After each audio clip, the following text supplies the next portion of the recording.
오순절 마가의 다락방에 임하였던 성령의 놀라운 그 임재 사건 이후에 일어나는 그 오순절 베드로의 설교와 또 그 말씀을 듣고 회개하는 성도들의 이야기들을 우리가 함께 나눠가고 있습니다. 성령 충만함을 받은 성도들은 모두가 다 기뻐하면서 신기해하고 있었습니다. 베드로는 담대히 나아가서 오순절 설교를 통해서 예수 그리스도가 누구인지를 전하게 되었습니다. 예수님은 십자가에 달려 죽으셨지만 사흘 만에 부활하셨다고, 여러분들이 알지 못해서 그분이 누군지를 알지 못하고 감히 십자가에 못 박아 죽였지만 하나님께서는 그를 다시 살리셨고 그분이야말로 우리의 그리스도요 주님이시라고, 그분은 하나님의 아들이시라고 이렇게 증거하게 될 때 그 말씀을 들은 많은 사람들이 우리가 하나님의 아들을 죽였구나, 우리가 어떻게 이런 일을 했단 말인가, 형제들아 우리가 어찌할꼬 이렇게 탄식하면서 회개하게 됩니다. 그들 가운데 성령께서 강하게 임하셔서 그들도 세례를 받게 되었는데 그때의 신도의 수가 3,000이나 더하는 놀라운 부흥을 경험하게 되었습니다. 이런 성령의 충만함과 또 폭발적인 부흥의 역사가 일어나게 될 때 그들은 이전과는 완전히 다른 사람들로 변화되게 되었습니다. 이전에 경험하지 못했던 아름다운 사랑의 공동체를 그들이 누리게 되는 것이죠. 사도들의 가르침을 받고 서로 교제하면서 떡을 떼었습니다. 기쁨과 순전한 마음으로 음식을 먹었습니다. 심지어는 모든 물건을 서로 통용하고 또 재산과 소유를 팔아서 각 사람의 필요를 따라 나누어 가졌다 그랬습니다. 이 사람들은 완전히 피를 나눈 한 가족처럼 된 거예요. 음식을 함께 나눌 뿐만 아니라 재산도 함께 나눠 가졌어요. 각자 필요한 사람이 알아서 나눠 갖는 거예요. 이렇게 친밀한 공동체를 이전에는 경험하지 못했어요. 그런데 그들이 은혜 충만하고 성령으로 충만하게 되니까 욕심을 다 내어버리게 되고 오직 하나님의 은혜 안에서 그들이 함께 베풀고 나누면서 그런 아름다운 공동체를 경험하게 된 것이죠. 자, 이들에게 또 하나 놀라운 특징이 하나 있었는데 그것은 그들이 기도하는 일에 힘썼다는 것입니다. 은혜 받은 사람의 특징은 기도하는 일에 더욱 열심히 한다는 거죠. 특별히 시간을 정해놓고 아주 규칙적으로 기도하는 일에 힘썼다는 거죠.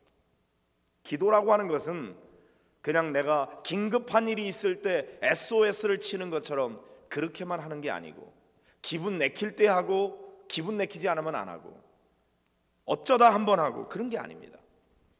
기도는 하나님과 우리와의 인격적 교제의 관계이기 때문에 그래서 늘 기도의 자리에 머물게 되고 그분과 함께 교제하는 시간을 갖게 되는 거죠.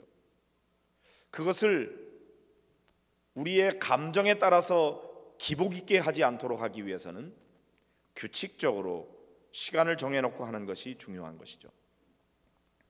지난 주간에 우리가 전교인 100% 특별 새벽 기도회를 열었습니다. 정말 새벽에 많은 성도들이 한꺼번에 몰려와서 예배당을 가득 채우고 기도하는 모습은 우리 모두에게 참 기쁨이고 감격이었습니다. 무엇이 우리 성도들로 하여금 이 새벽에 주님 전에 나와서 엎드릴 수 있도록 하셨을까요? 그것은 성도들의 심령 속에 하나님을 더 깊이 만나고자 하는 간절한 영적 소원이 있기 때문인 것이죠. 하나님으로 채워지지 않으면 채울 수 없는 영적인 빈 공간이 우리 성도들에게 있는 것입니다. 그래서 어떻게든지 하나님을 만나고 싶은 마음이 있고 부르짖어야 할 기도의 제목이 있기에 우리 성도들이 새벽을 깨우며 주의 전에 달려나왔습니다. 저는 이렇게 참여하신 성도님들께 감사한 마음과 함께 이 기회를 잘 살려서 우리 성도들이 더 깊은 기도의 자리에 머물게 되기를 간절히 바랍니다. 이번에 혹 참석하지 못하신 분들도 다음 기도에 참여하기를 바라고, 우리 목양교회 안에 새로운 기도의 바람이 불어나게 되기를 주님의 이름으로 축복합니다. 성령 충만한 성도의 특징은 기도하기를 즐거워한다는 것입니다. 내 기도하는 그 시간, 그때가 가장 즐겁다, 이렇게 고백하는 거죠. 사실 은혜를 경험하지 않은 사람들은 기도 시간이 참 힘들어요. 기도 시간이 지겹기까지 합니다. 왜 기도를 이렇게 길게 하나? 좀 빨리 하지, 짧게 하지, 간단하게 하지. 그런데 은혜를 경험하면은 이전에 경험하지 못했던 하나님과의 교제 속에서 주어지는 놀라운 영적인 기쁨을 맛보게 되는 거죠. 그래서 자꾸 더 기도의 자리에 나아가고 싶고 하나님 앞에 머물기를 원하게 되는 것입니다. 사랑하는 성도 여러분, 저는 여러분들이 시간을 정해놓고 늘 규칙적으로 기도하는 그런 성도들이 되시기를 바랍니다. 기도하는 시간이 내게도 즐거움이 될 때까지 그렇게 더욱 기도에 힘쓰는 성도들이 되시기를 바랍니다. 자, 오늘 베드로와 요한이라고 하는 귀한 예수님의 제자들이 성령 충만함을 얻고 이제 많은 사람들이 시간을 정해놓고 기도하는 그 기도 시간에 성전에 올라가게 됩니다. 오늘 1절에 보니까 제9시 기도 시간에 성전에 올라갔다고 되어 있어요. 여기서 제9시라고 하는 말은 오늘 우리가 쓰는 시간으로 말하면 오후 3시입니다. 그런데 그 시간을 특별히 기도 시간이라고 얘기하는 걸 보면은 많은 사람들이 그 기도 시간을 정해놓고 함께 그 시간에 맞춰서 같이 교회에 나와서 성전에 와서 기도했던 그런 것을 우리가 볼 수가 있습니다. 자, 베드로와 요한은 기도하기 위해서 성전에 올라가고 있었습니다. 그런데 거기 나면서 못 걷게 된 이를 만나게 됩니다. 지체장애인이죠. 나면서부터 선천적인 질병으로 말미암아 한 번도 걸어보지 못한 사람, 나이가 40세쯤 되었다고 뒷부분에 보면은 밝히고 있습니다. 40년 동안 걸어보지 못한 장애인이었어요. 이 사람은 사실 날마다 성전 미문 앞에 와 있었습니다. 걷지 못하는 사람이니 스스로 이 성전에 올 수는 없어요. 누군가의 도움을 받아서 사람들이 그를 메어다가 미문, 아름다운 문이라는 말입니다. 성전에 들어가는 문들이 여러 개 있었거든요. 어문도 있었고 미문도 있었고, 그런데 이 문이 참 아름다웠던 것 같습니다. 그래서 이름이 아름다운 문이에요. 그 미문 앞에 이 사람이 올라오게 되었습니다. 이 장애인은 날마다 성전 앞에 와 있습니다. 미문 앞에.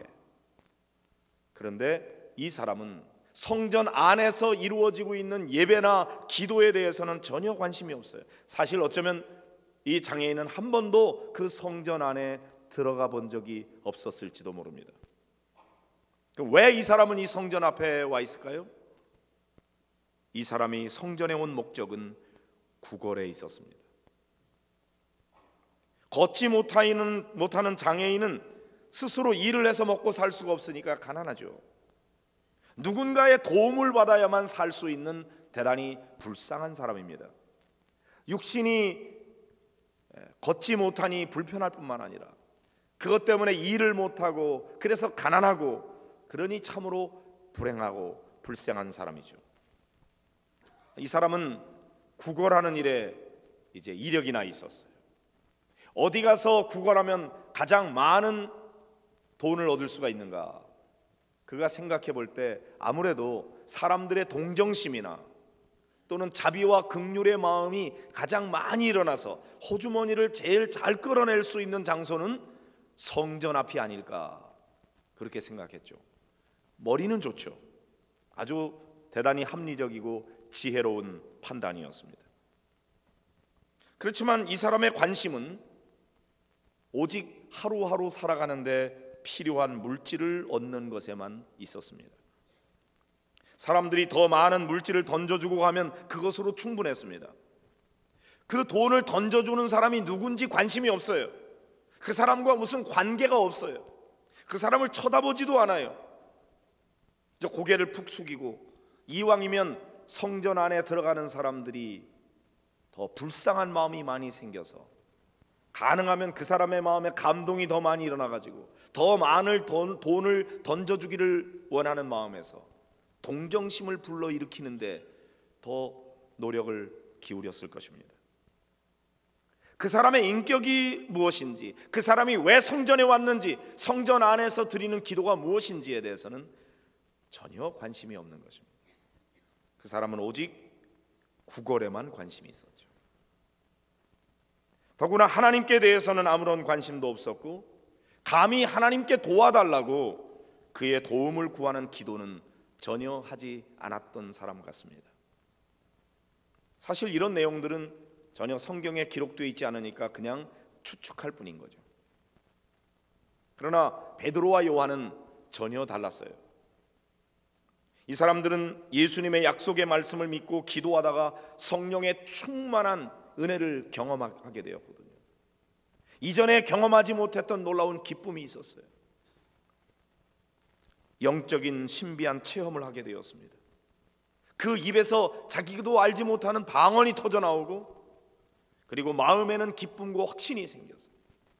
물질이 전부가 아니구나, 먹고 사는 게 전부가 아니구나, 영혼의 기쁨을 맛보게 된 것이죠.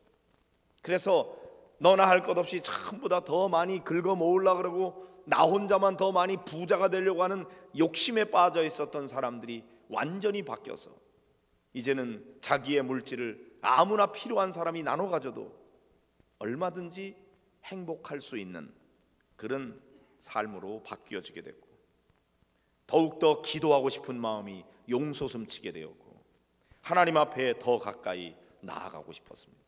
더 오래도록 하나님 앞에 머물고 싶은 그런 영적인 간절함이 그들에게 있었던 거죠. 그러므로 베드로와 요한은 이제 이전과 다른 사람이 됐어요.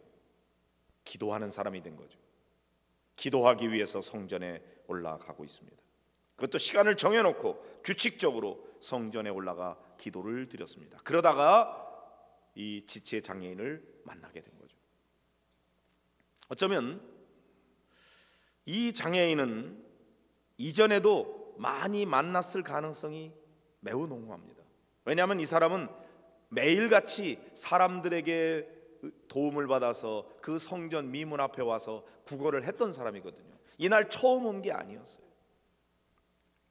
그러니까 이전에도 성전에 드나들면서 그 사람을 보았을 가능성도 많습니다. 그러나 이제까지는 그 사람에게 대해서 별로 관심을 기울이질 않았어요. 그를 불쌍히 여기는 마음도 부족했고, 또 이전에는 동전 몇 푼 던져주면 그것으로 자기 할 일을 다 했다고 생각을 했었을 겁니다. 그러나 이제 성령으로 충만함을 받은 베드로와 요한은 달라졌어요. 가난해서 또 육신의 장애가 있어서 구걸하고 있는 그 장애인을 보고서 이전에 경험하지 못했던 더 측은한 마음, 동정하는 마음이 더 많이 일어나게 된 거죠. 그냥 지나칠 수가 없었습니다. 더구나 그 사람에게 자기 호주머니를 뒤져서 그 안에 있는 동전 몇 푼을 던져주는 것만 가지고는 뭔가 부족하다고 느꼈던 거죠. 오히려 그에게 진정으로 필요한 것은 그가 구하는 동전 몇 푼이 아니라고 하는 사실을 이제 예수 그리스도에 통해서 얻게 된 성령의 충만함을 통하여 새로운 눈이 열려지게 된 것입니다. 그리고는 6절부터 8절까지 이렇게 말하고 있는 것이죠. 같이 읽어보실까요? 사도행전 3장 6절부터 8절입니다. 시작. 베드로가 이르되 은과 금은 내게 없거니와 내게 있는 이것을 내게 주노니 나사렛 예수 그리스도의 이름으로 일어나 걸으라 하고 오른손을 잡아 일으키니 발과 발목이 곧 힘을 얻고 뛰어서서 걸으며 그들과 함께 성전으로 들어가면서 걷기도 하고 뛰기도 하며 하나님을 찬송하니. 할렐루야. 자, 베드로와 요한은 이 장애인을 보면서 이렇게 말합니다. 내게는 네가 원하는 은과 금은 없습니다. 아마 요 얘기까지만 들으면 그 장애인은 그래? 그럼 그냥 지나가. 난 당신하고 더 이상 상관할 게 없어. 내가 원하는 거는 돈인데 은과 금이 없으면 나하고 무슨 상관이야. 나는 당신하고 더 이상 관계할 필요가 없어. 빨리 가. 그렇게 얘기하고 싶었을 겁니다. 그러나 베드로는 그렇게 생각지 않습니다. 당신은 지금 돈을 필요로 하고 그리고 돈만 있으면 된다고 생각할지 모르지만 내가 볼 때 당신에게는 돈보다 훨씬 더 중요한 게 있어. 당신에게 정말로 필요한 것은 돈이 아니에요. 돈도 필요하겠지만 그보다 더 근본적으로 중요한 게 있어. 내게는 그것이 있어. 그건 바로 나사렛 예수 그리스도의 이름의 능력이요. 내가 주 예수 그리스도의 이름으로 명하노니 일어나 걸어라. 그리고 명령을 내리는 것이죠. 베드로에게 예수님의 이름의 그 능력을 믿는 믿음이 없었더라면 아마 그렇게 외쳐댈 수 없었을 겁니다. 그가 성령의 충만함을 덧입지 못했을 때는 한 번도 그렇게 말해본 적이 없습니다. 그가 일어날 거라고 상상도 못했고 그렇게 말하려고 하지 않았어요. 오히려 그 사람이 원하는 대로 동전 몇 푼 던져주는 것이 그를 위해서 해야 되는 가장 중요한 일이라고 생각했을 겁니다. 그러나 이제는 성령으로 충만한 베드로는 달랐어요. 눈이 달랐어요. 당신에게 은과 금이 필요하지만 그보다 더 중요한 게 있어. 그건 나사렛 예수 그리스도의 이름이야. 그 놀라운 능력이야. 내가 나사렛 예수 그리스도의 이름으로 명하노니 일어나 걸으시오. 이렇게 명령을 내리는 거죠. 사실 그것은 베드로 자신의 능력이 아닙니다. 그가 믿는 예수 그리스도의 이름의 능력인 것이죠. 그가 성령으로 충만할 때 그 능력을 의지하고 담대히 외칠 수가 있었습니다. 그런데 정말로 놀라운 일이 일어났죠. 그의 오른손을 잡아서 일으키게 될 때 그의 발과 발목이 곧 힘을 얻게 되었다는 것입니다. 그리고 그가 한 번도 걸어보지도 못했던 사람이 제자리에 설 뿐만 아니라 펄펄 뛰기도 하면서 걷기도 했습니다. 이제 그가 막 이렇게 걷고 뛰면서 얼마나 놀랐을까요? 자기 안에 일어난 이 놀라운 변화가 얼마나 감사했을까요? 그동안에 사람들에게서 비난받고 조롱받았던 때가 얼마나 많았는지, 걷지 못하는 사람이라고, 가난한 사람이라고, 아무짝에도 쓸모없는 사람, 오히려 남에게 짐이 되는 사람. 그래서 자기 스스로 자괴감을 가지고 나 같은 존재가 살 가치가 있을까? 나는 얼마나 더 살아야 되나? 왜 나는 이렇게 살아야 되나? 스스로 자기 자신에 대해서 한탄하면서 때로는 하나님께 대한 원망을 가지면서 그렇게 살아왔을지 모릅니다. 그러나 이제 그는 달라졌어요. 놀라운 변화가 일어난 거예요. 한 번도 걸어보지 못한 사람이 걷기도 하고 뛰기도 했다 그랬어요. 그에게 일어난 이 놀라운 일로 인하여 그는 이제까지 한 번도 관심을 가지고 들어가지 않았던 성전 안으로 들어가게 되었습니다. 그리고 하나님을 향하여 찬송했다고 기록하고 있습니다. 베드로에게 감사한 것이 아니라 하나님을 찬송했다고 기록하고 있습니다. 왜냐하면 이 일은 하나님만이 하실 수 있는 일이라고 믿었기 때문이죠. 그렇습니다. 걷지 못하던 사람이 걷게 된 것은 참으로 놀라운 변화입니다. 은혜요 축복입니다. 저는 우리 교회 안에 많은 병자들도 이와 같이 벌떡 일어나는 역사가 일어나게 되기를 축복합니다. 우리의 힘으로는 불가능합니다. 그러나 우리 주 예수 그리스도의 이름의 능력이 일어나게 하실 줄로 믿습니다. 그래서 우리가 믿음을 가지고 간절한 기대와 소망을 가지고 우리 임상준 형제를 위해서 기도하고 있는 것 아닙니까?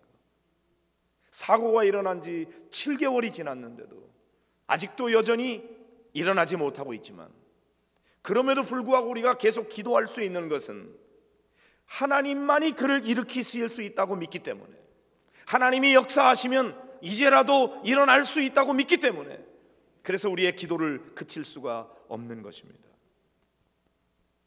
나사렛 예수 그리스도의 이름의 능력이 이 장애인에게 임하게 될 때 그 사람은 한 번도 걸어보지 못했던 사람인데 그가 뛰어서서 걸으며 성전 안에 들어가 하나님을 찬송하는 사람으로 바뀌게 됐다는 것이죠. 이제 그는 더 이상 구걸하지 않아도 됩니다. 자기 자신이 땀을 흘려서 수고하면서 돈을 벌 수 있게 되었어요. 늘 남의 도움만 받았던 사람인데 이제는 그 사람이 남에게 도움을 주는 사람이 될 수가 있고 남에게 유익한 그런 삶을 살아갈 수 있는 사람으로 근본적으로 변화됐다는 것이죠. 어떻게 그런 일이 일어납니까? 예수 그리스도의 이름에 능력을 덧입게 될 때 그렇게 되는 거죠. 예수 그리스도의 이름의 능력은 이처럼 사람을 근본적으로 변화되게 만드는 것입니다. 더 놀라운 사실은 우리에게 있어서는 사실 중요한 일이 못 걷던 사람이 걷게 되었다고 하는 이 물리적 변화에 더 많은 초점을 맞춥니다. 그러나 우리가 영적인 관점에서 보면은 그가 일어났다는 것이 하나의 동기가 되긴 하지만 그러나 그가 이제는 성전 안에 들어가서 하나님을 찬송하는 사람으로 하나님을 향한 사람이 되었다고 하는 그의 믿음의 변화인 것입니다. 구걸하던 사람이 기도하는 사람으로, 구걸하던 사람이 찬송하는 사람으로 변화가 된 것입니다. 또한 이 사람의 이런 변화를 지켜보던 많은 사람들이 저 사람이 성전 미문 앞에 앉아서 늘 구걸하던 바로 그 사람이 아니더냐, 어떻게 저 사람이 저렇게 걷게 되었느냐, 그 놀라운 변화로 인하여 많은 사람들이 놀라면서 그들도 하나님의 살아계심을 믿기 시작하게 되었다는 것이죠. 구걸하는 사람은 늘 남의 도움을 받아야 합니다. 그러나 기도하는 사람은 남을 돕는 사람이 됩니다. 구걸을 하면은 당장에 먹고 살 수는 있습니다. 그러나 기도하는 사람을 만나기만 하면 평생의 삶이 달라지는 것이죠. 사랑하는 성도 여러분, 주변에 기도하는 사람이 있는 것만으로도 놀라운 은혜요 축복입니다. 왜냐하면 그 기도하는 사람을 만나게 될 때 그를 통해서 근본적으로 예수 그리스도를 만나게 되고 예수님을 믿게 되는 것이 그의 삶의 진정한 은혜요 축복이기 때문입니다. 그에게 필요한 것은 당장에 먹고 사는 데 필요한 은과 금이 아니라 나사렛 예수 그리스도의 이름의 능력이었던 것입니다.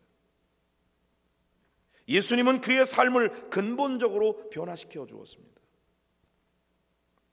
사랑하는 성도 여러분, 여러분이 이 교회에 무엇 때문에 오셨나요? 어떤 사람은 사람 사귀기 위해서 오는 사람도 있습니다.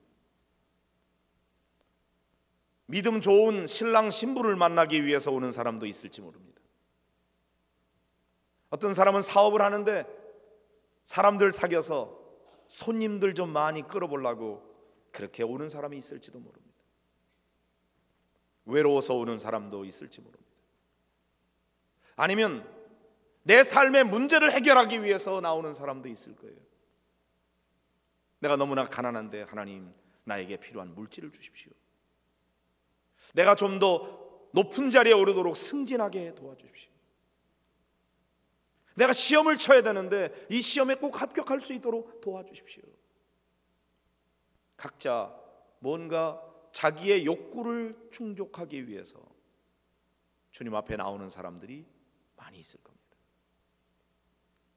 그러나 가만히 생각해 보면 어쩌면 구걸과 크게 다를 바 없는 그러한 간구가 아닐까 하는 생각을 하게 됩니다. 사람에게 도움을 구하는데 그 사람에게는 관심 없이 그 사람이 던져주는 돈 몇 푼에게만 관심이 있는 거 구걸이죠. 하나님께 대해서도 마찬가지. 우리는 기도라고 하는 형식을 가지고 하나님 앞에 기도하는 것 같은데 실제로 우리가 구하는 것은 하나님께 대한 관심은 전혀 없이 그가 우리에게 던져주는 뭔가 물질적인 축복 또는 질병의 치유, 내 삶의 문제 해결, 거기에만 관심이 있다면 그것도 어쩌면 구걸이 아닐지.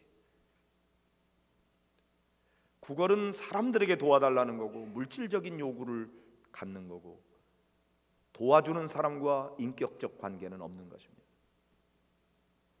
기도는 그런 게 아니에요.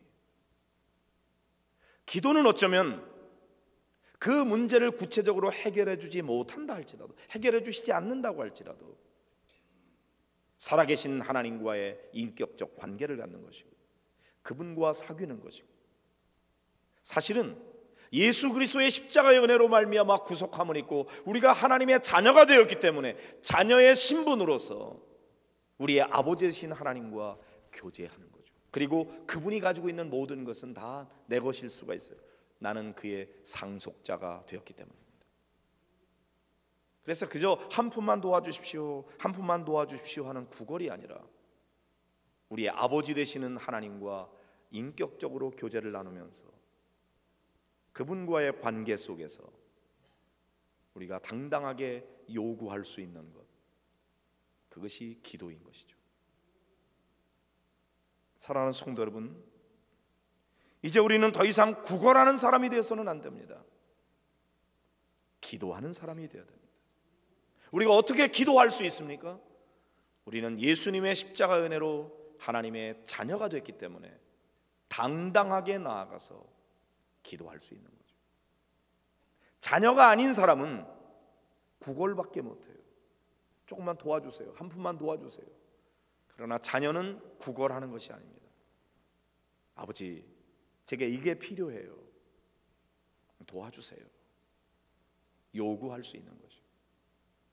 아버지 손에 들려있는 선물에 관심이 있는 것이 아니라 그 아버지가 관심이 있는 거죠. 멀리 출장을 갔다가 돌아오시면 아버지 손에는 먹을 것과 여러 선물들이 있을 수 있습니다. 선물만 관심을 갖는 것은 구걸하는 사람입니다. 그러나 아버지가 온 것이 반가워서 아버지에게 안겨서 볼을 비비면서 보고 싶었다고, 사랑한다고 고백하는 관계가, 그게 하나님 아버지와 자녀의 관계이고 그게 기도하는 사람들의 특징인 것이죠.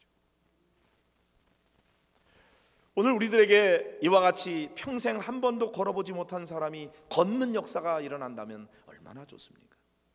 하나님은 하실 수 있고 때때로 하나님은 그런 기적의 역사를 우리 가운데 이루어 주실 줄로 믿습니다. 그러나 혹시 그런 일이 일어나지 않더라도 하나님과 우리와의 관계가 그것 때문에 깨어지는 것은 아닌 것입니다. 꼭 돈을 많이 벌어오고 내가 원하는 모든 것을 다 줘야만 나의 아버지가 아니라 그분이 나를 사랑해 주시고 그분이 나의 모든 삶을 책임져 주시는 분이기에 나의 아버지인 것이고 난 그분을 사랑하는 것입니다. 하나님은 오늘도 살아계시고 하나님은 우리를 사랑하시며 우리와 관계 맺기를 원하시는 거죠. 그래서 하나님은 우리 모두가 다 기도하는 자가 되기를 원하시는 것입니다. 단순히 육신의 질병을 치료받는 것만 가지고 끝난다면 그건 참으로 불행한 것입니다. 육신의 질병이 치료를 받는 걸 통해서 하나님이 누군지를 더 알게 되었고 그분과 인격적 관계를 맺어가는 것이 진정한 의미의 축복인 것이고, 육신의 질병이 치료되는 것을 통해서 영혼이 구원받는 것이 더 근본적인 것이죠. 은과 금이 없다고 할지라도 나사렛 예수 그리스도의 이름의 능력이 당신의 삶을 변화시킬 수 있다고 그렇게 외쳐댈 때 아멘하고 벌떡 일어날 수 있는 그런 성도들이 되실 수 있기를 바랍니다. 사랑하는 성도 여러분, 여러분 언제까지 구걸하는 자로 남아있지 말기를 바랍니다. 구걸하는 자가 아니라 기도하는 자가 되시기를 바랍니다. 남의 도움을 받는 것만 아니라 오히려 남에게 도움을 주는 자가 되기를 바랍니다. 육신적인 질병을 치유받는 일에만 관심 갖지 말고 영적인 구원에 관심을 갖고 그런 은혜를 주시는 하나님께 관심을 갖고 그리고 하나님 앞에 엎드려 기도할 때 이전에 알지 못했던 더 놀라운 영적인 은혜를 체험하게 될 것입니다. 이런 은혜가 우리 모든 성도들에게 임하게 되기를 주의 이름으로 축복합니다. 우리 함께 이 말씀을 붙들고 기도하기를 원합니다. 하나님, 나는 이제까지 주님 앞에 나왔는데 구걸만 하는 자는 아니었는지요. 그저 물질적인 문제, 육신적인 문제, 나에게 급하게 해결해야 될 문제를 해결하는 119 구조대원으로 하나님을 대하지는 않았는지, 오히려 아버지로 나를 사랑해 주시고 나를 품어 주시고 나를 인도해 주시고 나와 가까이 교제하기를 원하시는 아버지로 내가 하나님을 만나고 하나님께 기도하는 자로 살아왔는지, 하나님, 이제 나는 기도자가 되기를 원합니다. 하나님을 더 깊이 만나게 되기 원합니다. 저를 만나 주시옵시고 제 삶을 인도해 주시옵소서. 변화받고 새로워지게 하옵소서. 우리 다 같이 함께 기도하겠습니다.